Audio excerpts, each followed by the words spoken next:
You have pushed in the US and in Kosovo for support and justice for survivors. In Kosovo, what more needs to be done? What more support do we need? What more momentum do we need to push for justice? Quite a bit. In Kosovo, as we said earlier, we have 20,000 survivors. Only one was convicted last year or 2 years ago, and we have about 45 pending cases. Survivors, when there is no justice and they hesitate to come forward and report their crimes, which I think is a huge step. We need to report those crimes. We need to seek justice, because without justice, we're never going to have peace with Serbia. I just don't see that us ever having peace without those criminals being brought to justice and being held accountable for those crimes. I think as well, if people are brought to justice, it sends a strong signal to the rest of society. You know, if they have these views that they blame the victim or something, if you can say, actually, no, this person has been convicted, they are a criminal, you know, this is his face, this is what he did.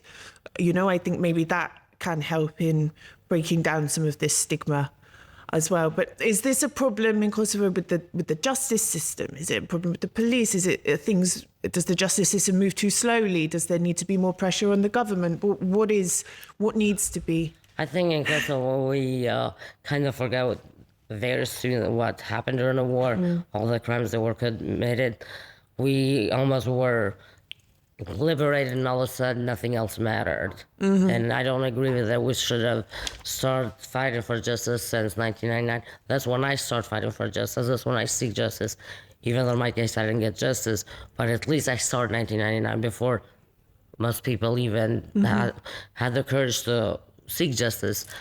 Kosovo, they do have to make quite a bit of changes in order, and Serbia to bring the perpetrators or send them to Kosovo. But we don't have any sort of relations with Serbia where they're going to send the criminals back. No. And now in Serbia, they glorify the criminals. As we saw recently with the 24th of September attack. You know, they had 3 days of mourning, wasn't it, for 3 people that carried out a terrorist attack and killed a policeman. But that's Serbia for you. They denied all the crimes that they were committed. They always play the victim. Yes, and they say they would never extradite anyone to Kosovo because they don't recognize Kosovo. And it seems to me as well, you know, so much now of the focus is on, and rightly, yes, the issues with Serbia, recognition, membership to Council of Europe, EU, security, these things. And this is important. But yeah, there doesn't seem to be attention on these crimes that were committed. I mean, there are talks, there is the occasional mention of, okay, the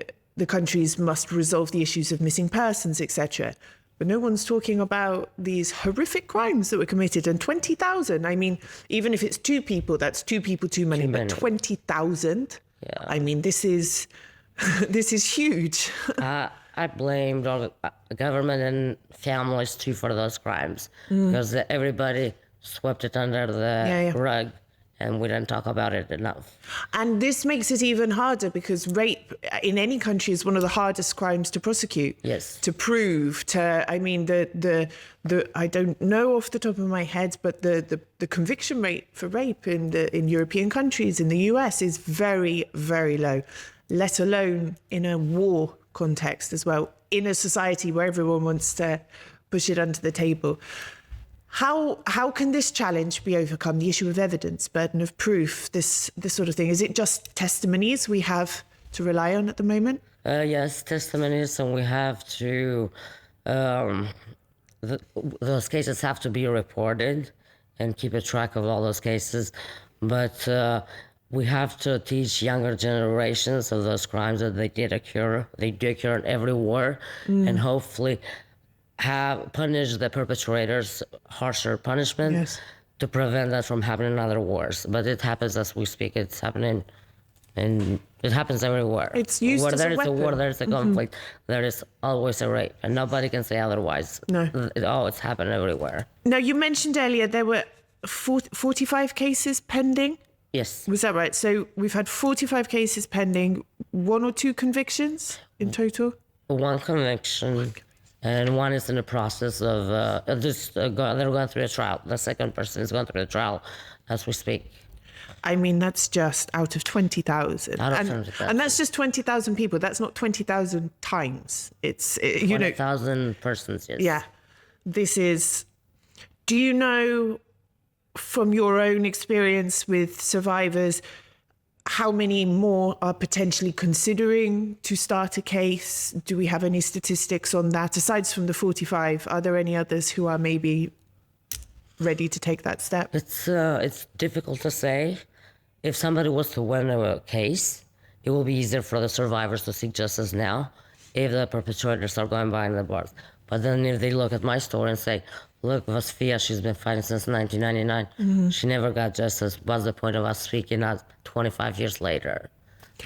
But if someone does want to speak up, I mean, do they go to their local police station? Is there someone who can help them? Where do they go? Maybe they don't have the money for a lawyer. Yeah, we do have NGOs that they deal with survivors, and then legal aid is provided free of charge. It's pro bono for survivors of sexual violence. It's pro bono from all the lawyers. So they don't have to go and find a lawyer who will No, they take the don't. case. They can contact specific groups such as... Yes, they will go to NGOs. We have 4 licensed NGOs.